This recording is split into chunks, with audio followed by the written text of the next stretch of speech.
Well, tonight really came about as a result of kind of overwhelming expressions of support and concern for the refugees, for what is obviously an unfolding humanitarian crisis.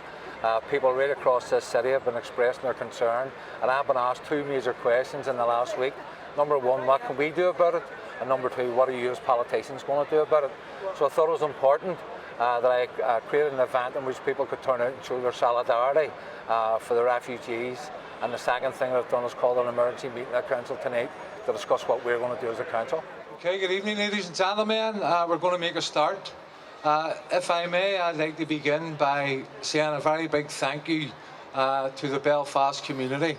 Over the last number of months, obviously, but particularly over the course of the last week, there has been an overwhelming expression of concern and support for the unfolding human tragedy that is becoming known as the refugee crisis. I want to say that on this occasion, once again, community has been ahead of many of our politicians, but over the course of the weekend, we have seen that political action taking shape and form.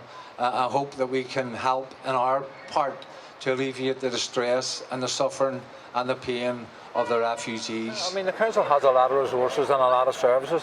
I think the most important thing that we do is to ensure that we make the necessary preparations as a council to receive refugee families when they arrive in the city.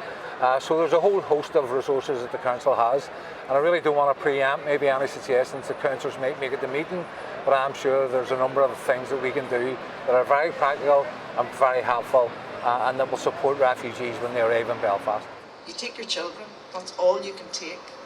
So I met with women who had arrived in Iraq. They had walked with their children from Syria to Iraq. They only had the clothes on their back. They slept on the ground. When they get here, that journey is not over. They're in a strange country. They don't have a place they can call home. They can't open the front door and immediately feel that they're in a place of warmth and security. We have to create that warmth and security for them. Earlier this year, a couple of months ago actually, I travelled to Iraq where I met with women refugees that Christian Aid Ireland is helping. And it was just, even though we're helping those people, it's understanding the circumstances that they're in, hearing the horrendous stories, and every single person has a horrendous story. You do not flee your country without those stories. And as working with them, providing essential items, hygiene kits, providing psychosocial support, providing legal support. Huge amount of support is needed when you flee your country in those circumstances. People do not want to leave their homes, but they have no choice. My family is there and I'm scared for them.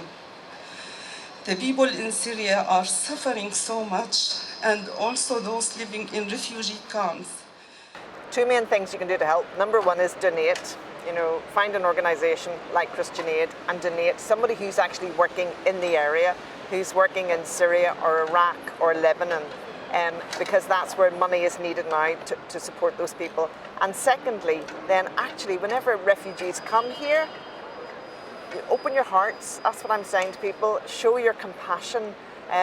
And it's not just now for the next week or two, it's for the next few years until these people are established. Think of the number of people who've left Northern Ireland and gone and been welcomed in other countries. We need to do the same.